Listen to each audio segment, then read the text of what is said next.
হুজুর ভালো আছেন? ওয়ালাইকুম আসসালাম ওয়া রাহমাতুল্লাহি ওয়া বারাকাতুহু। জি আলহামদুলিল্লাহ, আল্লাহ আপনাদের দোয়ায় ভালো রেখেছেন। আপনারা সবাই ভালো আছেন তো ভাই? আলহামদুলিল্লাহ, ভালো আছে হুজুর। জি ভাই, আল্লাহ প্রত্যেককে ভালো রাখুক। তো ভাই আমার একটু শরীরটা খারাপ, বুঝলেন। শরীরটা খারাপ বলতে আমার, চলেন আমার সাথে সবাই সবাই পড়বেন। আউযু বিল্লাহি মিনাশ শাইতানির রাজীম। أعوذ بالله من الشيطان الرجيم. বিসমিল্লাহির রহমানির রহিম। بسم بسم الله الله الرحمن الرحمن الرحيم. الرحيم. রব্বি ইয়াসসির ربي يسر ওয়ালা তুআসসির ولا تؤسر وتمم بالخير. وتمم تمم بالخير بالخير وبك نستعين وبك وبك نستعين نستعين يا فتاح. يا يا فتاح. فتاح. ربي زدني علما.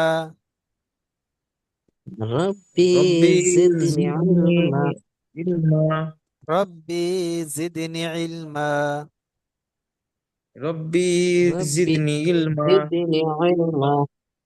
জি, আপনারা যখনই কোনো কিতাব পড়বেন বা যখনই কোনো কিতাব খুলবেন, তো এই দোয়াটি পড়বেন।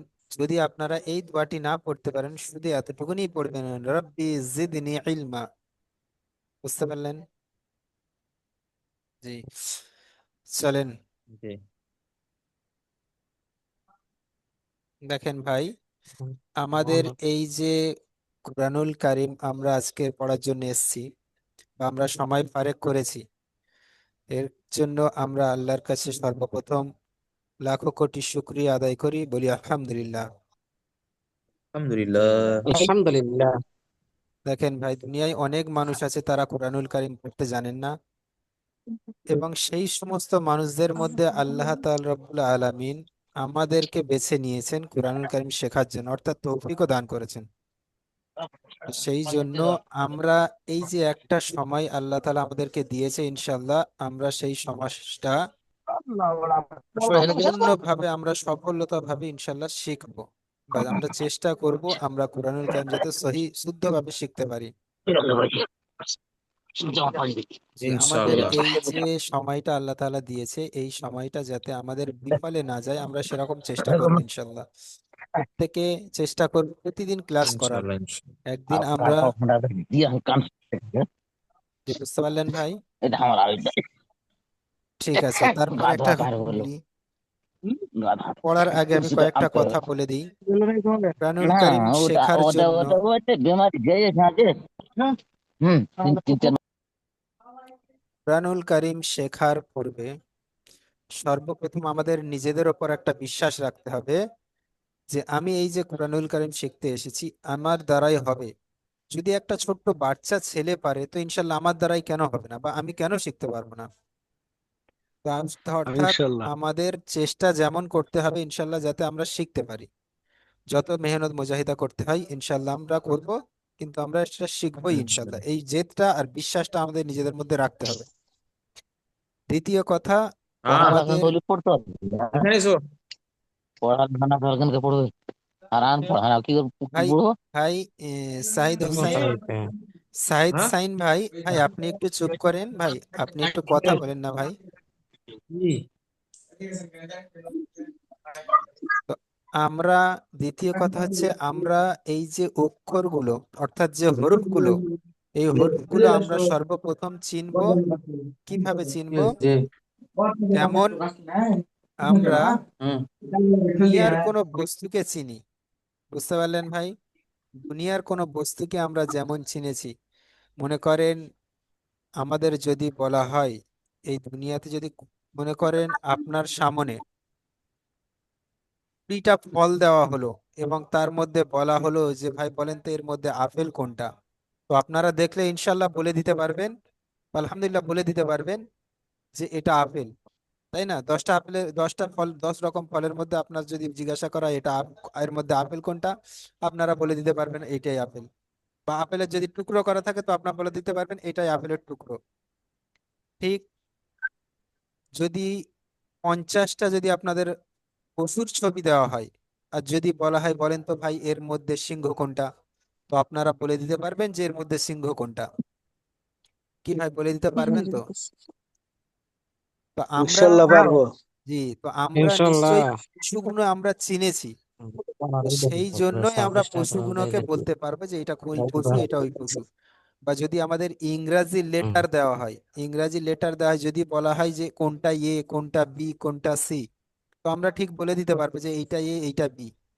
কেন? আমরা ইংরাজি লেটার চিনেছি বা পড়েছি। তো আমাদেরকে ওইভাবে কুরআনুল কারিমের যে হরফগুলো 29টি হরফ আছে, এই হরফগুলো আমাদের ওইভাবেই চিনতে হবে। কেমন? যেমন আমরা পশু, ফল, যাবতীয় বস্তু জিনিসকে আমরা চিনেছি, আর এর আকার আকৃতি সুরাতগুলো আমাদেরকে ভালোভাবে চিনতে হবে, তাহলে আমাদের কুরআনুল কারীম পড়া অনেক আসান হবে।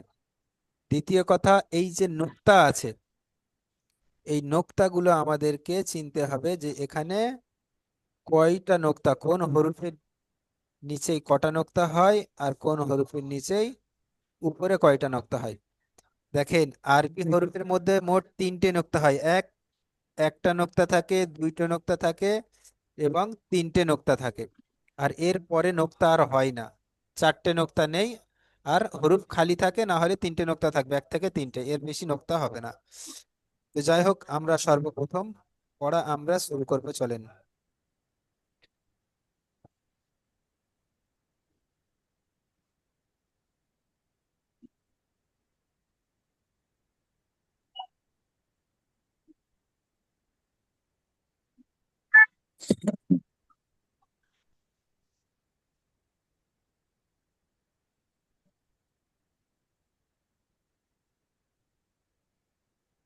আচ্ছা ভাই, আপনারা প্রত্যেকে দেখতে পাচ্ছেন না অনেকটাই ছোট হয়ে হ্যাঁ, গেছে? ছোট হয়ে গেছে একটু। আচ্ছা দেখেন, ঠিক আছে হুজুর। হ্যাঁ, ঠিক আছে চলেন। আহ,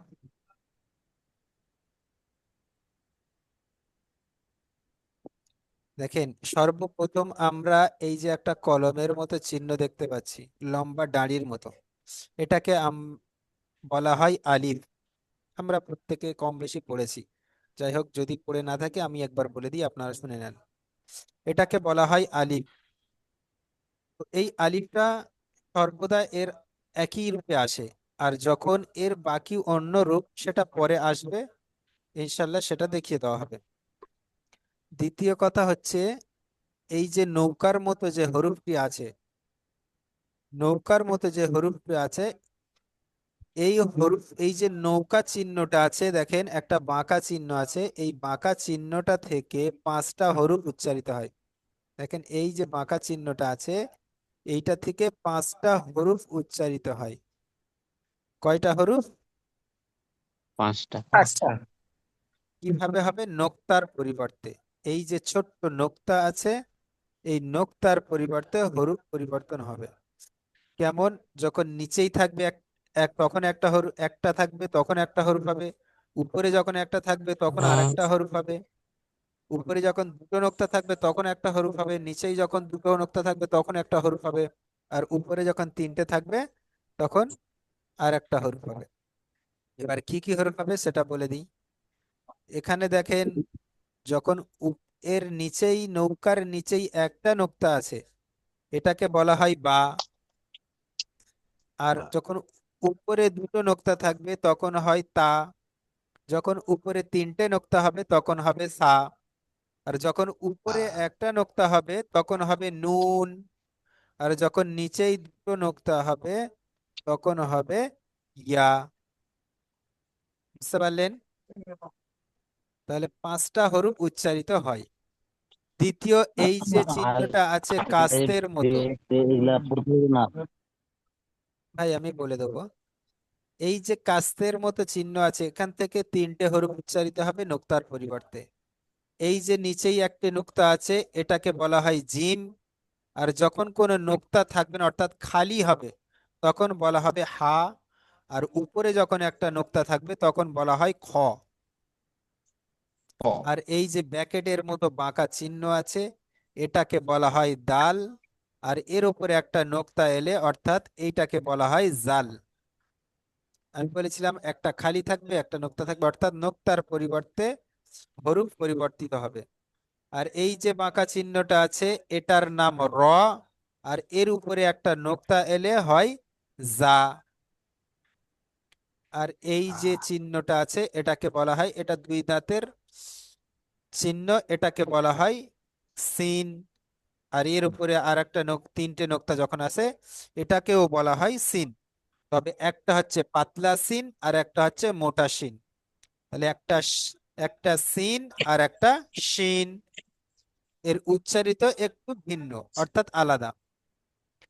এই যে চিহ্নটা আছে এটাকে সোয়াদ, এটা হচ্ছে সোয়াদ আর এটা হচ্ছে দদ। তাহলে নোক্তা ছাড়া সোয়াদ, নোক্তা আসলে দদ। বুঝতে পেরেছেন ভাই? বুঝতে পেরেছি। জি। এবার দেখেন এই যে ইংরাজি বি এর মতো অক্ষর আছে হরফ আছে এটাকে বলা হয় ত। আর এর উপরে একটা ছোট্ট নোক্তা এলে তখন হয় জ। আর এই উল্টো তিনের মতো দেখতে দেখেন, উল্টো তিনের মতো দেখতে যে হরফ, মনে করেন তিন আমরা এমন লিখি আর এটা হচ্ছে এমন আছে, তো এই যে চিহ্নটা আছে এটাকে বলা হয় আইন। আর এটাকে বলা হয় গইন। নোক্তা থাকলে গইন, নোক্তা না থাকলে আইন। আর এই যে দেখেন মাথাওয়ালা নৌকা অর্থাৎ মাঝিওয়ালা নৌকা, নৌকার মনে করেন এই একটা মাঝি বসে আছে, এখানে নৌকায় মাঝি নেই আর এখানে মাঝি আছে। তো এই মাঝিওয়ালা নৌকায় যদি একটা নোক্তা থাকে তখন হয় ফা। আর যখন দুটো নোক্তা হবে তখন হবে কফ। বুঝতে পেরেছেন? জি। জি। আর এই দেখেন যে বড়শির মতো একটা চিহ্ন আছে, অর্থাৎ মাছ ধরার সময় আমরা যে বড়শিটা ব্যবহার করি এই বড়শির মতো এই যে চিহ্ন এটাকে বলা হয় লাম। আর এর মাঝখানে যদি একটা এস চিহ্ন থাকে এটাকে বলা হয় কাফ। বুঝলেন? আর এই যে অপশনটা আছে এই যে চিহ্নটা আছে এটাকে মিম বলা হয়। আর নুন বলা হয় এই চিহ্নটাকে, আমি এটা আগে বলেছিলাম যে নৌকার উপরে এক নোক্তাকে নুন বলা হয়। আর এই যে নাই ইংরাজি নয়ের মতো চিহ্ন আছে এটাকে বলা হয় ওয়াও। আর চারের হাফ অর্থাৎ চারের মধ্যে আমরা যখন বাংলায় এই চার বা ইংরাজি আট লিখি তখন এমন লিখি, যদি এখান থেকে আমরা কেটে দিই তো এটা হয় হা। আর এটা হলো হামজা। আর এটা হচ্ছে বাংলায় ছয়ের মতো আকার হচ্ছে ইয়া। বুঝতে পেরেছেন সবাই? এগুলো জাস্ট আমি অক্ষর চেনার জন্য বললাম। এবারে আমি অক্ষরগুলো আপনাদেরকে একবার করে পড়িয়ে দেবো, আপনারা শুনে নেবেন। আমার সাথে সাথে সবাই পড়বেন। দেখেন আমরা যেমনটা পড়ে এসেছি আলহামদুলিল্লাহ সবাই ভালো পড়েছি, কিন্তু এখন আমরা এখানে সহি শুদ্ধ ভাবে শিখবো। বুঝতে পেরেছেন? পড়েন আমার সাথে। ইনশাআল্লাহ। পড়েন আলিফ। আলিফ আলিফ আলিফ। জি। বা। আলিফ বা বা তা। তা তা সা। তা সা জিম। জিম। জিম হা। হা। হা খ। খ খ। খ দাল। দাল। দাল জাল। জাল জাল। র। র। র জা। জা। জা যা সিন। সিন। সিন শিন। শিন। সাদ। সাদ। সাদ দাদ। দাদ। দাদ ত। قاف জ জ জ আইন عين গয়ইন غين ফা ها কফ জি পড়েন ভাই قاف জি قاف قاف كاف لام ميم نون لام ميم نون واو আচ্ছা হা বলি শোনেন কফ قاف قاف কফ কাফ কাফ লাম لام لام মিম ميم মিম নুন نون নুন ওয়াও واو হা ها ها হামজা همزة হামজা ইয়া ইয়া ইয়া আচ্ছা ভাই এবারে আপনারা সবাই বুঝতে পেরেছেন সবকটা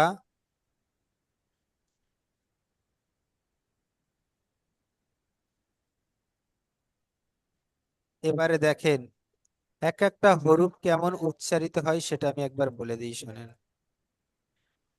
আলিফ আলিফ ألف আমরা সিম্পল একদম ঠোঁটের উপর দিয়ে উচ্চারিত করি যে আলিফ বুঝলেন ألف জি আর ألف বা বা با দেখেন با দুইটা ঠোঁট ভিজে অংশটাকে মিলিত হয় বা با با با তা উচ্চারিত হয় জিভের আগা আর দাঁতের মাঝখানে অর্থাৎ দাঁতের বিচের অংশটাকে লাগিয়ে পড়তে হয় তা দাঁতের যে تا উপরের দাঁতের যে আগা তার সাথে জিভের আগা মিলিয়ে পড়তে হয় তখন হয় তা تا তারপরে সা تا সাটা হচ্ছে পাতলা আওয়াজ হয় ভাই কি বললাম সাটা পাতলা আওয়াজ সা সা নয় কিন্তু تا تا সা বুঝতে পারলেন تا আর জিম এই জিমটা হচ্ছে জিভের মাঝখান আর দুইটা উপরের দাঁতের মাঝখানের অংশটাকে মিলিয়ে করতে হয় জিম অর্থাৎ মোটা উচ্চারিত হয় জিমটা বুঝতে পেরেছেন جيم জি জিম تا جيم তারপরে দেখেন হা এই হাটা হচ্ছে কণ্ঠনলীর ভিতর দিয়ে উচ্চারিত করতে হয় কোথাতে ভাই কণ্ঠনলীর ভিতর দিয়ে একদম ভিতর থেকে ها এই যে কণ্ঠনলী আছে ها ها মনে করেন ها কেমন উচ্চারিত হবে ها দেখেন আমরা আমরা যখন মনে ها করেন 1 কিলোমিটার যদি ছুটে আসি 1 কিলোমিটার না মনে করেন যদি 100 মিটার আমরা ছুটে আসি আমরা কেমন হাঁপাই বলেন আমাদের তখন নাক থেকে নিঃশ্বাসটা আর পড়ে আমাদের তখন গাল থেকে আমরা শ্বাস ফেলি কি জোরে জোরে দম নিয়ে ছাড়ি তখন ওই যে হাওয়াটা বার হয় ওই সময় আপনি যখন হা উচ্চারিত করবেন তখন ওইটাই হা উচ্চারিত হয় বুঝলেন ওখানে যখন হা বলবেন তখন ওই সময় সহি হাটা উচ্চারিত হয় বুঝতে পারলেন অর্থাৎ এই বড় হা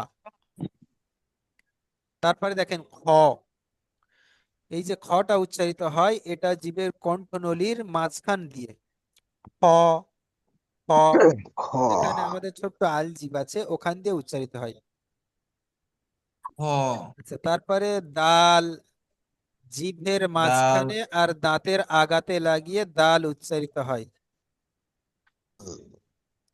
আর দাল জিভের আগা আর দাঁতের উপরের কিনারা সাথে মিলিয়ে দাল উচ্চারিত হয় একদম পাতলা উচ্চারণ দাল দাল دال বুঝলেন আর র উচ্চারিত হয় জিভের আগাটা আর দুটো দাঁতের মাঝখানের অংশটাকে বারবার লাগাতে হয় র র বুঝতে পারলেন আর তারপর আচ্ছা রটা বুঝতে পেরেছেন এই যে জিভের আগা আর জি দুটো উপরের দুটো দাঁতের মাঝখানে যে অংশটা আছে ওখানে আগার দিকে অর্থাৎ দাঁতের গোড়ালির জায়গায় বারবার জিভের আগাটাকে লাগিয়ে উচ্চারিত করতে হয়।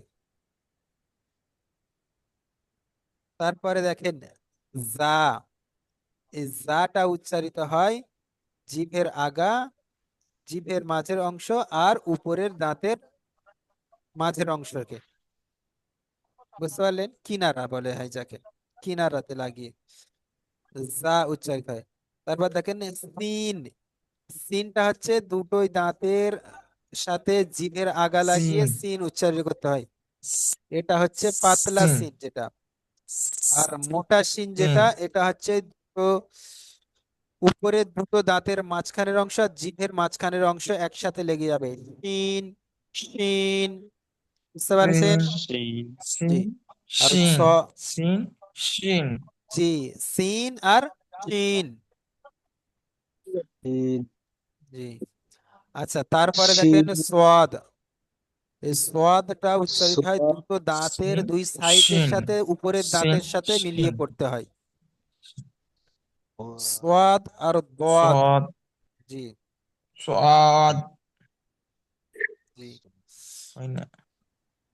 ঠিক আছে, ইনশাল্লাহ আস্তে আস্তে আমরা জানিয়ে দেব কখন কেমন ভাবে পড়তে হয়, কি হরফ ভাবে কেমন ভাবে লাগিয়ে পড়তে হয়। এখানে সোয়াদ দোয়াদ ক, এগুলো সব এই দাঁতের সাথে আর জিভের আগার সাথে মিলিয়ে কম বেশি এইভাবে পড়তে হয়। তো আপনারা শুধু অক্ষরের হরফের মানে উচ্চারণটা জেনে নেবেন, ইনশাল্লাহ এত বিস্তারিত বলতে গেলে আপনাদের নিজেদের একটা ইয়ে লাগবে, বোরিং লাগবে। সেই জন্য ইনশাল্লাহ আস্তে আস্তে জানিয়ে দেওয়া হবে। এবারে বলেন, আপনারা এখানে প্রত্যেকটা হরফ চিনতে পারবেন ইনশাল্লাহ? ইনশাল্লাহ জি পারবো। ইনশাআল্লাহ। জি। আচ্ছা, আল্লাহ এবারে জি এবারে আমি আপনাদেরকে 1 থেকে 2 মিনিট সময় দেব। আপনারা প্রত্যেকে এই সবকটি একবার পড়বেন এবং আমি 1 থেকে 2 মিনিট পরে আমি আপনাদেরকে আবার জিজ্ঞাসা করব যে কোনটা কোন হরফ।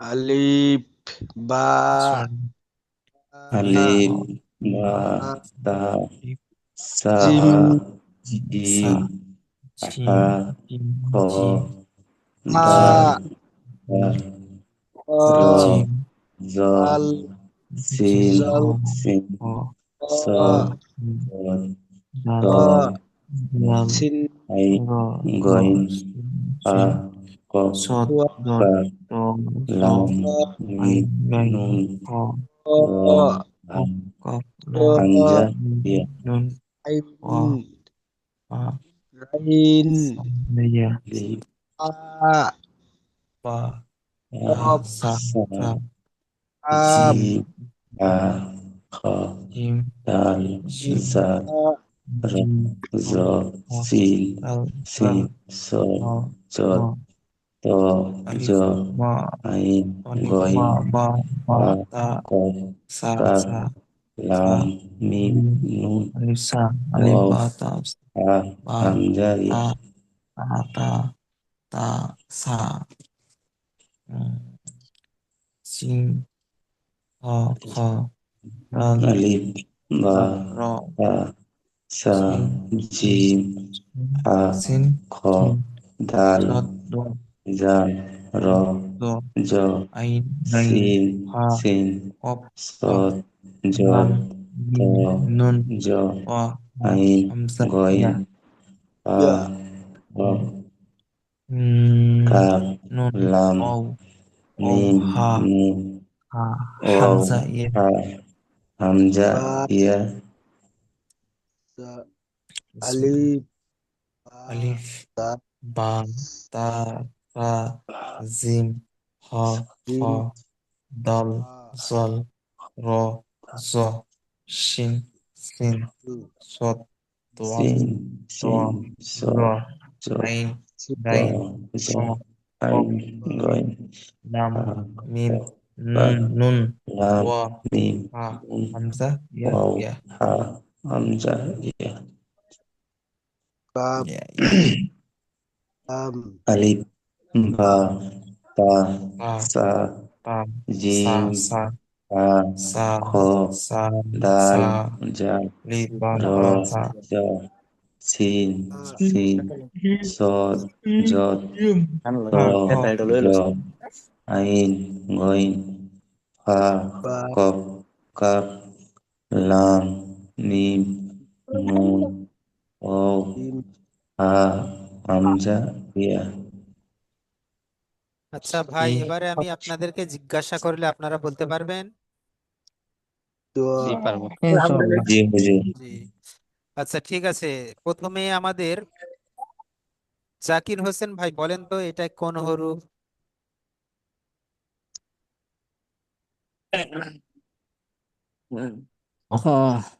মাশাআল্লাহ। আচ্ছা জয়নাল আলী ভাই, ভাই বলেন আপনি বলেন তো। সোয়াদ মাশাআল্লাহ মাশাআল্লাহ। আচ্ছা মাজিরুল শেখ ভাই, আপনি বলেন। আইন মাশাআল্লাহ। আচ্ছা সাহিদ সাইন ভাই, আপনি বলেন তো। কাফ। মাশাআল্লাহ। আচ্ছা কাবিরুল ভাই বলেন। র রা। মাশাআল্লাহ। আচ্ছা হামসেদ ভাই বলেন। কোনটা? হামজা। জি মাশাআল্লাহ মাশাআল্লাহ। আচ্ছা ঠিক আছে, মাশাআল্লাহ, অনেকজন অনেক সুন্দর বলেছেন। ঠিক আছে। আচ্ছা আমি আবার একটা একটা করে ধরছি। আচ্ছা হামসেদ ভাই প্রথমে বলেন। বলছি। তা জি। মাজিরুল শেখ ভাই বলেন। জাল জি। আচ্ছা সাহিদ সাইন ভাই আপনি বলেন। জা। মাশাআল্লাহ। আচ্ছা কাবিরুল ইসলাম ভাই আপনি বলেন। আ জি। আচ্ছা জাকির হোসেন ভাই আপনি বলেন। জয় জ। জয় নয়, জ। জ জ জ জি জ জ জি। হুম। আচ্ছা জয়নাল আলী ভাই আপনি বলেন। মিম মাশাআল্লাহ মাশাআল্লাহ। আচ্ছা ওয়াহিদ আলী ভাই আপনি বলেন। ওয়াও মাশাআল্লাহ। তাহলে মোটামুটি আপনারা প্রত্যেকে পড়তে পারবেন ভালোভাবে, মানে অক্ষর এইভাবে চিনেছেন, তাই তো? জি জি। তাহলে আমি কি আপনাদেরকে সামনের পড়াটি দেব, বলেন, আপনারাই বলেন। জি দেন। ইনশাল্লাহ আচ্ছা এবারে দেখেন, এখানে একটু অক্ষর চিনতে হবে, বুঝতে পারছেন? আমি এই পড়াটা আজকের দিচ্ছি, আগামীতেও এই পড়াটা আবার একটা পড়াবো, তারপরে আমরা পরের পড়াতে যাবো ইনশাল্লাহ। দেখেন এখানে আমরা ওখানে পড়ে এসেছি আলিফ বা তা তা। আমি বলেছিলাম এর অন্য অন্য রূপ আসবে। মনে করেন একটা আপেলের টুকরো করলে যেমন আপেলের একটা অংশ পড়ে থাকে, এখানে ওই রকম সমস্ত অক্ষরকে ছোট ছোট টুকরো করেও দেওয়া হবে। তো সেইটা দিয়ে বুঝতে হবে যে এইটা এই হরফ, বুঝলেন? এখানে দেখেন আলিফের আসল রূপ হচ্ছে এই যে রূপটা, হুম এটা হচ্ছে আলিফের আসল রূপ, অর্থাৎ আলিফ সর্বপ্রথম যখন আসবে তখন এই রূপে আসবে। আর একটা জিনিস আমি বলে দিই, আমরা যে প্রথম সবকটি পড়েছি এটার নাম হচ্ছে মুফরাদাত। কি বলা হয়? মুফরাদাত। মুফরাদাত মুফরাদাত। হুম, মুফরাদাত কাকে বলা হয়? পৃথক পৃথক অক্ষরকে, অর্থাৎ আলাদা আলাদা হরফকে মুফরাদাত বলা হয়, বা ছাড় ছাড় আলাদা আলাদা হরফকে মুফরাদাত বলা হয়। যেমন আলিফ একটা মুফরাদ হরফ, দেখেন এখানে আলিফ একটা মুফরাদ হরফ, বাও একটা মুফরাদ হরফ, তাও একটা মুফরাদ হরফ, তাও একটা মুফরাদ হরফ। আর এই যে হরফগুলো একত্রিত ভাবে একই পৃষ্ঠারে এসছে, বুঝতে পারছেন? একই পৃষ্ঠারে এসছে, এই একই পৃষ্ঠারে আসার জন্য একে বলা হয় মুফরাদাত। একটা এলি মুফরাদ আর একের অধিক এলে মুফরাদাত, অর্থাৎ এক বচন, বহু বচন। বুঝতে পারছেন? জি আরো একটা ভালোভাবে বুঝিয়ে দিই। মনে করেন আপনি আপনার রুমে একা আছেন, আপনি একজন মুফরাদ, আপনার ছেলে আছে, আপনার ছেলেও একটা মুফরাদ, আপনার মেয়ে আছে, আপনার মেয়েও একটা মুফরাদ, আপনার অর্ধাঙ্গিনী আছে, সেও একটা মুফরাদ। আর এই চারজনে আপনারা একটা রুমে রয়েছেন, আপনারা সবাই মিলিয়ে হচ্ছে মুফরাদাত। বুঝতে পেরেছেন? জি জি জি জি। একটা রুমে রয়েছেন, তখন হয়তো সেই জন্য আপনারা সবাই মুফরাদাত। আর যখন আপনি একা থাকবেন তখন হবে মুফরাদ। যাই হোক, তারপরে আরেকটা জিনিস বলি। মনে করেন কলম, এই যে একটা কলম, এই কলমের যখন মোকাটা খোলা হবে, এই কলমে একটা মুফরাদ, আর মনে করেন এটাও একটা মুফরাদ, এই দুটো একত্রিত ভাবে রয়েছে, এটা এখন মুফরাদ রয়েছে। কিন্তু এটা যখন আমি লাগিয়ে দেবো তখন আবার অন্য হরফ হবে, অন্য কায়দা হয়ে যাবে। বুঝতে পেরেছেন? সেটা আমি বলে দেবো এখনই। দেখেন, দ্বিতীয় কায়দা হচ্ছে মুরাক্কাব। মুরাক্কাব আর মুফরাদাতের একটা পার্থক্য আছে। মুফরাদাত বলা হয় আলাদা আলাদা হরফকে, আর মুরাক্কাব বলা হয় যুক্ত অক্ষরকে। মনে করেন এই কলম একটা আলাদা, আর এই কলমের মুকাটাও একটা আলাদা, এই দুটো যখন মিলিত হবে তখন এটা হচ্ছে মুরাক্কাব হলো। বুঝতে পেরেছেন? আমি এবারে এখানে ভেঙে বলে দিচ্ছি, দেখেন।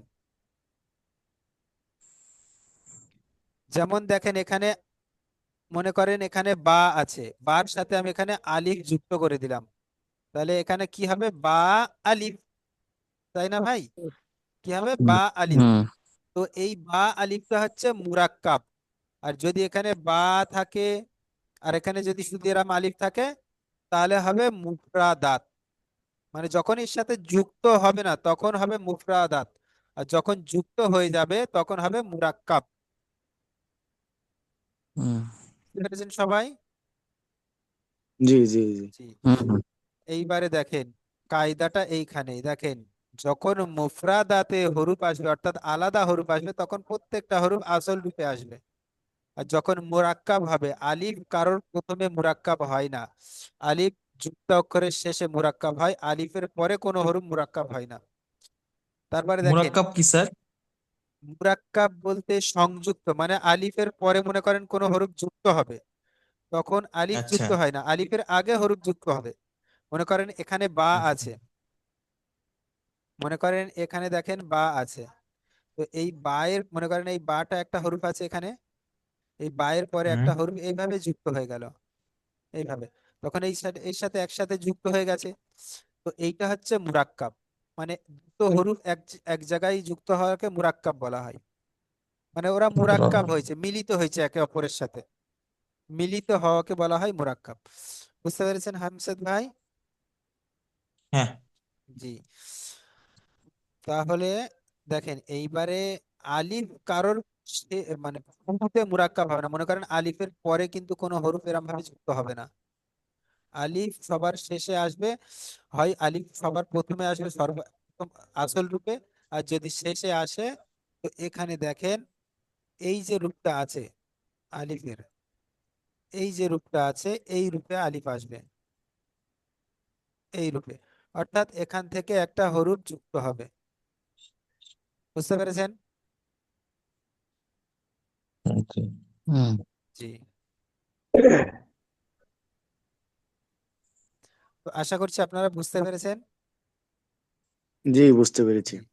আচ্ছা, এবার একটা কথা বলি।